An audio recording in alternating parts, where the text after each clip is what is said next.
एक बहुत ही सुंदर गांव था। उस गांव में एक दिक्कत हो गई थी कि उस गांव के बाहर बहने वाली नदी के पास एक भूतनी ने आतंक मचा रखा था।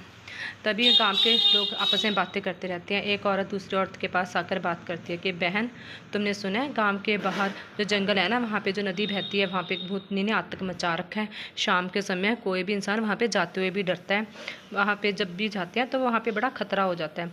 तो दूसरी बोलती है, हाँ बहन, तुमने बिल्कुल सही कहा। वहाँ पे तो उस भूत ने बहुत आतंक मचा रखा है। मुझे तो रात को घर से बाहर निकलते हुए भी डर लगता है। बच्चा क्या बुढ़ा क्या, सब डरे हुए हैं। वो भूतनी लोगों को शाम के समय वहाँ पे आने से मना करती थी। जो भी कोई आता उसको डरा देती थी। तब कुछ दिनों बाद वहाँ का राजा अपने मंत्री के साथ गांव भ्रमण के लिए जाता है।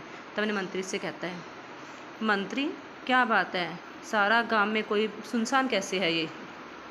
तब उसका मंत्री कहता है, महाराज यहाँ पे एक भूतनी ने बहुत आतंक मचा रखा है। सब लोग डरे हुए हैं। रात के समय कोई भी यहाँ पे बाहर नहीं निकलता। उस भूत ने बहुत आतंक मचा रखा है।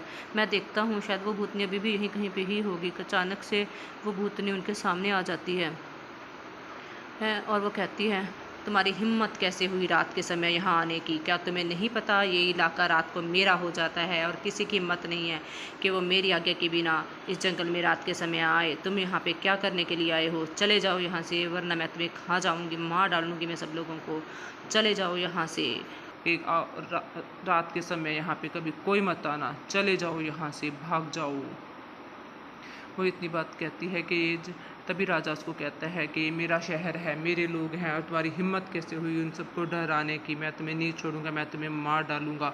तुम यहाँ पे क्या, पहले तो तुम यहाँ पे नहीं थी, फिर तुम कब आई यहाँ पे? किसने तुम्हें यहाँ पे छोड़ा है? राजा उसको बहुत ही बुरे तरीके से डांट देता है।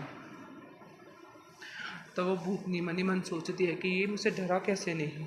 आज से तो सब लोग मुझसे डर जाते हैं, पर ये मेरे से क्यों नहीं डरा? क्या बात है, ये तो बहुत बहादुर लग रहा है। अपने मन में से सोचती है कि शायद यही वो बंदा है जो मुझे शाप से मुक्ति दिला सकता है। तो वो राजा को कहती है, राजा, मुझे किसी ने यहाँ पे कैद कर रखा है। मैं अपनी मर्जी से यहाँ पे नहीं रहती हूँ। मुझे श्राप मिला था कि कोई ऐसा इंसान जो तुझसे नहीं डरेगा, सिर्फ वही तुझे कैद से मुक्त करा सकता है। तुम मुझसे नहीं डरे हो, अब तुम्हें मेरी आखिरी उम्मीद हो। मुझे इस जॉनी से मुक्त कराओ। मैं इस भूतनी वाली ज़िंदगी से दुखी हो गई हूँ। मैं तुम्हें बताऊंगी कि मेरी मुक्ति का राज क्या है। यहाँ पे पास में ही वो बताती है उसको, राजा को।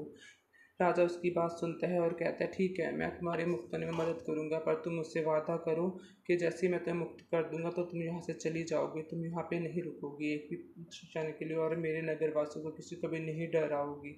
ये मेरा नगर है और मैं नहीं चाहता कि मेरे नगर के लोग डर डर कर रहें। तो मुझे बताओ, तुम्हारी मुक्ति का राज क्या है? अचानक से राजा और मंत्री एक अनजानी जगह में पहुंच जाते हैं। वो रंगों की दुनिया थी। भूतनी उनको कहती है, राजा, ये वो जगह है जहाँ पे तुम्हारे पीछे एक दरख्त है। दरख्त के नीचे एक बोतल है जिसमें उसने मुझे जादुई मंत्र से कैद कर रखा हुआ है। मैं भूतनी बन गई हूँ। अगर तुम उस दरख्त के नीचे से उस बोतल को निकाल लोगे और तोड़ दोगे तो मैं आज़ाद हो जाऊँगी। राजा कहता है, ठीक है, मैं उस बोतल को तोड़ दूँगा, पर मेरे उस बोतल को तोड़ने के बाद तुम इस राज्य को छोड़कर चले जाना। एक मिनट के लिए भी मुझे तुम इस राज्य में नहीं चाहिए। मेरे लोग डरे हुए नहीं चाहिए। मेरे लोगों का खुशहाल जीवन ही मुझे अच्छा लगता है। राजा उसको ये बात कहता है। अपने मंत्री को कहता है कि मंत्री, जाओ और उस शिशु को ढूंढ कर लेके आओ।